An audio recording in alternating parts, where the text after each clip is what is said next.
大家好，我係黃獎。咁啊，有啲朋友可能識我，知我係香港嘅一個作家，亦都一個畫家啦。咁啊，想講下一啲自己嘅故仔。咁啊，首先咧，我有陣時寫影評嘅，咁所以我對啲電影係好留心。咁啊，同大家分享一個十幾年前嘅電影。我有朋友可能睇過《狂舞派》，有冇人睇過？係啊。咁啊，《狂舞派》裏邊咧就其中有一場戲啦。咁啊，男主角識咗個女主角，咁啊顏卓靈。咁啊，男主角咧走去同顏卓靈搭訕，咁啊同佢講：我覺得你有3樣嘢，邊3樣啊？就係你特別、唔一般同埋與別不同。咁3樣嘢都係同一樣啫，係咪？即係1個、2個字、3個字、4個字咁樣去形容個女仔，引起對方嘅注意力。我當其時咧就即係 off track 咗嘅，我就一諗第一樣嘢就係你可以2個字、3個字、4個字咁形容。如果1個字係咩啊？大家諗下，如果我只可以用1個字，呢個字你會用咩字去代替嗰3個講法呢？簡單啦，咪就係怪咯。咁但係如果男主角走去同顏卓靈講：我覺得你好怪，咁成個故仔咪唔使講落去㗎啦。咁但係我自己就即時諗到一樣嘢，就係原來呢，怪同特別呢，原來只係一個字數嘅分別嘅啫，意思差唔多嘅。咁跟住，如果你好想話我個人好想有一個自己嘅個人風格呢，你可能都避免唔到有怪呢個階段嘅。即係話呢，你怪咗一段時間，大家睇耐咗，開始有啲慣啦。咁呢個怪呢，就會變成咗你嘅自我風格。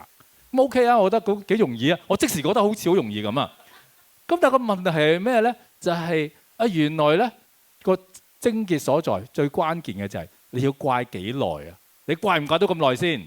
因為有陣時你怪到中途咧，開始懷疑自己㗎啦嘛，你頂唔到落去啊嘛。因為你怪一段時間，可能有啲人佢會唔中意啦，講下啲負評啦。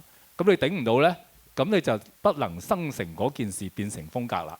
咁啊，講下我自己嘅一個歷程啊。咁啊，我自己咧就畫咗好耐畫啦。咁啊，想自己怪啲啦。咁於是我就開始發展一筆畫。咁啊，可能有啲朋友都見過我啲一筆畫嘅。咁啊，畫咗一段時間，我覺得都好似大家慣慣地啦，有人接受啦。咁於是呢個時候咧，我就喺度諗，我自細有個夢想啊，就係我想入漫畫行。咁一路都冇做到。咁突然之間咧，香港有嘢叫做港漫動力，即係政府咧就係會俾筆錢你去發展漫畫嘅。咁我就即刻參加啦，咁啊畫啲稿過去，咁啊俾人哋睇，咁啊希望我又都識啲漫畫人嘅嘛，我諗照計都應該係有機會去接觸佢哋。結果咧，第一 round 就俾人 foul 咗。嗱，講真咧，就有少少覺得我一筆畫晒成版漫畫俾你睇，你 foul 咗我覺得都有啲奇怪嘅。咁一般嘅情況之下咧，就係你唔知點解嘅，因為評判唔會話俾你聽嘅，即係佢唔會解釋俾你聽，解釋俾你聽你冇拗啦，係咪？咁所以佢唔會解釋。咁但係咁啱我又識其中一個評判，唔好講邊個啦。咁我真係揾佢，我同佢講：喂，冇理由你就第一 round 就 foul 我嘅啫。評判就同我講，佢就話：其實咧你個 case 就係其他評同我俾1分你嘅，但係其他評判咧就認為你嗰個畫風好怪咁，即係話我仲未怪完啊！咁好慘啊！即係我覺得係咪㗎？我仲未怪，我仲要怪幾耐？我唔知。咁但係咧嗰件事完咗之後，咁啊算啦，咁啊繼續畫自己嘅畫，寫自己嘅書。忽然之間我有一日我收到個電話，個電話響嘅，我接咗個電話。個電話話：黃獎兄啊，我係黃玉郎啊！哇！我唔敢講嘢啊，你知唔知啊？嗰一剎那，我係唔知道我應該講啲咩好啊！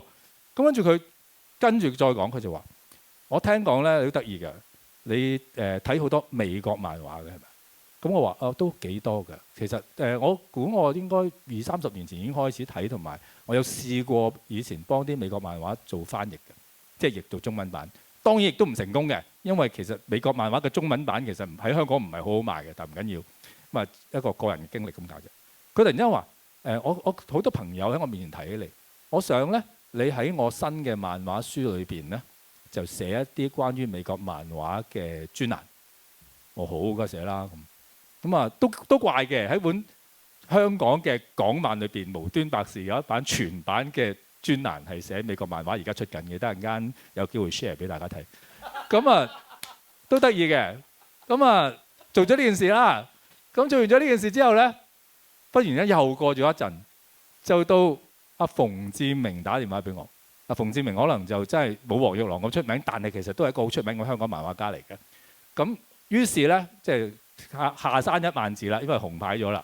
咁但係咧，就阿馮志明同我傾完一輪之後咧，就係下個禮拜咧就將會有一本新嘅小説會出街。因為當年馮志明寫嘅漫畫書咧就係《刀劍笑》，咁咧就嚟緊咧，我就會幫佢寫一本《刀劍笑》嘅小説。咁啊應該係7月先出街嘅。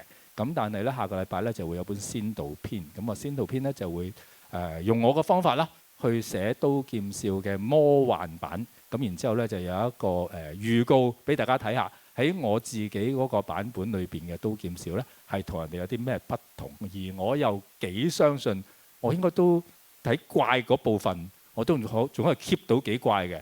咁能唔能夠變成風格咧？咁啊睇下大家接受情況啦。咁啊希望喺怪呢件事我可以怪到一段時間，堅持到變成風格嗰一點嘅。多謝大家嚇。